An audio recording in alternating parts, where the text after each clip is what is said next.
I just want to say that sometimes we get confused for our decisions, like self-worth. We don't know about self-worth कि हमारा decision ठीक है, हम ये decision ले लें because of society, because of parents' pressure. We think that हाँ we should do that. क्योंकि हमारे parents जो होते हैं हमारे first well-wishers होते हैं, तो वो बताते हैं कि बेटा तुम्हें कुछ नहीं पता है, हम बता रहे हैं वैसे चलो, because you are not experienced in your life. Right. So is it true that कि वो बोल रहे हैं तो हम करें, हम experienced नहीं है? आपको क्या लगता है? Because मेरी एक शादी थी, उसमें divorce हो गया. Okay. After that I got married. You want to share all these things on the camera? It's okay, That is fine. okay? Yeah. Okay, हाँ, बताइए। सबको पता है मेरी शादी हुई थी, देन उसके बाद दोबारा हुई है. हाँ। Now the problem is this, सबको ऐसा लगता है कि लाइफ में अगर हम कुछ कर रहे हैं और ठीक है एक्सपीरियंस तो मिल गया और लेसन भी मिल गया, but still somewhere people feel कि हाँ गलत है, you are not doing right. आप में से कितने चाहते हैं ये हो आज के सेशन का टॉपिक? कैसे अपने अंदर से पॉजिटिविटी को अंदर जनरेट से करें? हमेशा ऐसे चार्ज रहे कि कोई कुछ भी बोले हमें कोई फर्क नहीं पड़ता, हमारा डिसीजन हमारे लिए इंपॉर्टेंट है, that's it. Right. That's what. ऐसा कैसे हो? हाँ. तो ऐसा होने का जो सबसे पहला स्टेप है वो ये है कि हमको क्लियर होना चाहिए सबसे पहले कि जो हम करना चाहते हैं, are we absolutely clear about it? No. और अगर हमारे अंदर से आ भी रहा होता है तो हम इतना श्योर नहीं होते उस डिसीजन को लेकर के. हाँ, कहीं ना कहीं 50-50. हमारे खुद के अंदर भी एक डाउट होता है. जब वो डाउट होता है तो हम बीच में पिस जाते हैं. एंड समटाइम्स वी थिंक कि अगर हमने ये डिसीजन ले लिया, in case we got failure, हाँ तो क्या होगा? या exactly, That is what then it we is. Will से देखो हमने कहा था ना इस ऐसा होना था. तो लोग सही प्रूव हो जाएंगे और हम गलत प्रूव हो जाएंगे. Yeah. तो कहने का मतलब है अगेन द पॉइंट इज कि हम एब्सोल्युटली क्लियर नहीं है कि हमें क्या चाहिए अपनी लाइफ से. अगर हम बिल्कुल क्लियर हो जाए किसी भी चीज को लेकर के, फॉर एग्जाम्पल अगर do you drink, do you smoke? No. No. Okay, कैमरे में तो यही बोलना ठीक रहता है. कुछ और बोल देता हूँ. You don't take drugs, right? No. तो कोई जबरदस्ती आकर के आपको ड्रग्स दे, चाहे वो आपके पेरेंट्स हों, फ्रेंड्स हों, या बहुत रिस्पेक्टेड कोई ऐसे हों, सो कॉल्ड सक्सेसफुल पीपल, वो जबरदस्ती आकर के आपको ड्रग्स दे, आप लोगे? नो. नहीं लोगे. क्यों? वहां पे कंफ्यूजन होगा, नहीं होगा. अंदर कोई कॉन्फ्लिक्ट होगा, नहीं. कोई डर होगा कि कल को मैं गलत प्रूफ हो गई तो क्या होगा? नहीं. नहीं होगा ना. यू आर एब्सोल्युटली क्लियर कि नहीं तो नहीं. बस. और अगर कोई आकर के कोई अच्छी चीज देगा, फॉर एग्जाम्पल आपको प्यास लगी और पानी दे रहा है, वो भी फिल्टर का है, और वो कह रहा है पी लो, तो क्या वहां पे कोई डाउट होगा नहीं. कि मैं इसको पीऊं या ना पीऊं? तो ऐसा क्यों हो पा रहा है? क्योंकि दोनों ही सिचुएशंस में आप एब्सोल्युटली क्लियर हो कि मेरे लिए सही क्या है और दूसरा मेरे लिए गलत क्या है. Once we are absolutely clear कि मुझे अपनी लाइफ से क्या चाहिए और क्या नहीं चाहिए, तो दुनिया की कोई ताकत हमको हिला नहीं सकती. मतलब कि अगर कोई क्लियर नहीं है कि नहीं मुझे ड्रग्स नहीं लेनी है, और फिर अगर बाहर से उसके फ्रेंड चाहें तो उस पर हावी हो सकते हैं. अरे ले ले, क्या हो गया? अरे ये ड्रग्स नहीं होती, गांजा है, ड्रग्स नहीं है. समझ पा रहे हो मैं क्या कह रहा हूं? एग्जैक्टली. कि वो उसके डिसीजन को इन्फ्लुएंस कर सकते हैं क्योंकि वो बंदा खुद क्लियर नहीं है. या सामने वाला ये सोच लेता है कि हाँ ये इंसान क्लियर नहीं है, मैं इसको हिला सकता हूँ. सोच नहीं लेता, उसको पता होता है. हमको सबको पता होता है. डू वी नो और वी डोंट नो? जब आपको पता है कि ये जो आपका फ्रेंड है या जो भी आपकी फ्रेंड है, रिलेटिव है, कौन है जो अंदर से कंफ्यूज्ड है और कौन है जो बिल्कुल क्लियर है कि ये बंदे को तो कुछ भी बोल लो, टस से मस नहीं होने वाला, तो उसको बोलने का फायदा ही नहीं है. ऐसे लोगों को दुनिया कुछ बोलती भी नहीं है क्योंकि पता है वो सुनेगा ही नहीं, वो अपनी धुन में आगे बढ़ता चला जा रहा है. और जिसका पता है कि ये तो बड़ा ही फ्रेजाइल है कि अगर बोलेंगे तो इसको फर्क पड़ेगा या तो ये रिएक्ट करेगा या फिर इसको बुरा लगेगा तो उनको मजा आएगा, अगर आपको बुरा लगेगा तो आप समझ गए, या फिर आपको नीचे गिराएंगे तो आप इंसल्टेड फील करोगे. तो दुनिया खेलती रहेगी आपके साथ में. One somebody is absolutely clear कि मैं ये कर रहा हूं, तो वहां पर बाहर अगर कुछ नेगेटिव भी हो रहा होता है तो उसके ऊपर असर नहीं होता है. अंदर से हम खुद हिले हुए होते हैं तो सब कुछ हिला पड़ा होता है.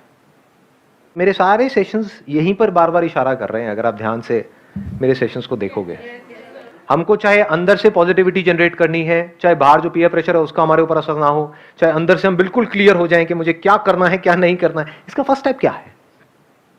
इसको और सिंपल करूं, अभी आप किस में बिजी हो 24 घंटे? बाहर जो आपकी लाइफ में प्रॉब्लम्स हैं उसको सॉल्व करने में, या जो अंदर हो रहा है उसको सॉल्व करने में? कि मेरे को गुस्सा आ रहा है या मैं परेशान हूं, तो किसकी वजह से परेशान हूं? अपनी वाइफ की वजह से, अपने हस्बैंड की वजह से, अपने पेरेंट्स की वजह से, अपनी जॉब की वजह से, लोगों की वजह से. ऐसा होता है नहीं होता है? और जैसे ही आप ये सोचते हो, अब आप फंस गए. अब आप क्या करोगे? अब आप सोचोगे अपनी वाइफ को बदलने के बारे में, जो आज तक कोई नहीं कर पाया इस पूरी दुनिया में. इम्पॉसिबल टास्क पे आप निकल जाओगे। मेरे सेशंस भी देख रहे होगे तो ये नहीं सोचोगे कि अच्छा इसको मैं अपने लाइफ में कैसे अप्लाई करूं, कि हाँ ये सेशन तो अपनी वाइफ को दिखाना ही पड़ेगा, ये उसी के लिए है। तो पहला स्टेप समझ में आ रहा है हमको? क्योंकि अगर ये पहला स्टेप ही नहीं समझ आया, बिकॉज ये जो लिखा हुआ है डिस्कवर योरसेल्फ, तो सब बेकार है। जब भी आप दुखी हो रहे हो तो आप समझ जाओ आपका ध्यान बाहर भटक रहा है। अपनी वजह से कौन दुखी होता है? कोई नहीं। दुख की सिर्फ दो जड़ है, रिलेशंस और पोजेशंस, दोनों बाहर हैं। और बताओ दुख की तीसरी जड़ कौन सी है? नथिंग जी। तो अंदर ध्यान को मोड़ देने का मतलब क्या है? बारीकी से समझ लेना कि रिलेशंस और पोजेशन से मेरा क्या रिलेशन है। यानी आप अंदर की दुनिया को समझने की कोशिश कर रहे हो, यानी कि अपने एक्सपीरियंसेस से सीख रहे हो। ऐसा हम बोलते हैं बट कभी भी करते नहीं है। हम एक ही गलती को बार बार रिपीट करते हैं। हम एक गलती करते हैं, उसकी वजह से दुख होता है। कोई झूठ होता है, उसको सच मान लेते हैं, उसकी वजह से दुख होता है। फिर वही गलती बार बार रिपीट करते हैं और दुखी होते चले जाते हैं। फिर डिप्रेशन में चले जाते हैं, फ्रस्ट्रेटेड हो जाते हैं, एनर्जी धीरे धीरे खत्म हो जाती है। उस सबकी जड़ क्या है? अगर मैं आपको एक लाइन में बताऊं, एक ही गलती आप रिपीट करते चले जा रहे हो। वो गलती क्या है? झूठ को सच मान लिया है। तो जैसे ही उस झूठ का सच हमारे सामने आता है, यानी हमको रियलाइज होता है कि ये तो झूठ है, हम दुखी हो जाते हैं। आपको समझ आ जाए कि क्या झूठ है क्या सच है, तो कहीं कोई प्रॉब्लम ही नहीं है, बिल्कुल तेजी से आगे बढ़ोगे, कोई कंफ्यूजन ही नहीं है। डिसअपॉइंटमेंट कभी भी हाथ नहीं लगेगा। बारीकी से समझते चले जाओ जो बातें मैं बोलने वाला हूं। ये नहीं कि सुनते ही आप कहोगे नहीं ये तो बकवास है। मुझे पता है क्या आएगा आप लोगों के माइंड में। सच सुनने की आदत नहीं है ना, झूठ ही हमको सच लगता है। मैंने क्या बोला, ये बात, इसकी गहराई आप देख पाए? जब भी आप दुखी हो रहे हो तो किसी ना किसी झूठ को आपने सच मान लिया है और दुखी हो रहे हो। बड़ी गहरी बात है ये। मतलब एक्चुअल में दुखी होने का कोई रीजन नहीं है। दुख और दर्द में हमको फर्क पता है ना? दर्द मतलब फिजिकल पेन। तो दर्द है, इस वजह से दर्द हो रहा है। दर्द मतलब यहां पे इसको ऐसे किया है ना, निशान पड़ा तो ये दर्द हुआ। This is pen.